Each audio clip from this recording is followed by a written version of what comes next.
यह बात तब की है जब शहंशाह अकबर और बीरबल की पहली मुलाकात हुई थी। उस समय सभी बीरबल को महेश दास के नाम से जानते थे। एक दिन शहंशाह अकबर बाजार में महेश दास की होशियार से खुश होकर उसे अपने दरबार में इनाम देने के लिए बुलाते हैं और निशानी के तौर पर अपनी अंगूठी देते हैं। कुछ समय के बाद महेश दास सुल्तान अकबर से मिलने का विचार बनाकर उनके महल की ओर रवाना हो जाते हैं। वहां पहुंचकर महेश दास देखते हैं कि महल के बाहर बहुत लंबी लाइन लगी हुई है और दरबान हर व्यक्ति से कुछ न कुछ लेकर ही उन्हें अंदर जाने दे रहा है। जब महेश दास का नंबर आया तो उसने कहा कि महाराज ने मुझे इनाम देने के लिए बुलाया है और उसने सुल्तान की अंगूठी दिखाई। दरबान के मन में लालच आ गया और उसने कहा कि मैं तुम्हें एक ही शर्त पर अंदर जाने दूंगा, अगर तुम मुझे इनाम में से आधा हिस्सा दो तो।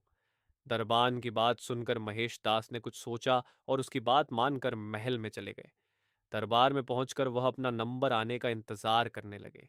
जैसे ही महेश दास की बारी आई और वो सामने आए तो शहंशाह अकबर उन्हें देखते ही पहचान गए और दरबारियों के सामने उनकी बहुत तारीफ की। बादशाह अकबर ने कहा कि बोलो महेश दास, इनाम में क्या चाहिए। तक महेश दास ने कहा कि महाराज, मैं जो कुछ भी मांगूंगा क्या आप मुझे इनाम में देंगे। बादशाह अकबर ने कहा कि बिल्कुल, मांगो क्या मांगते हो। तब महेश दास ने कहा कि महाराज, मुझे पीठ पर 100 कोड़े मारने का इनाम दें। महेश दास की बात सुनकर सभी को हैरानी हुई और बादशाह अकबर ने पूछा कि तुम ऐसा क्यों चाहते हो।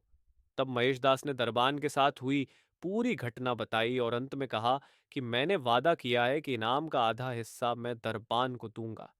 तब अकबर ने गुस्से में आकर दरबान को 100 कोड़े लगवाए और महेश दास की होशियारी देखकर अपने दरबार में मुख्य सलाहकार के रूप में रख लिया।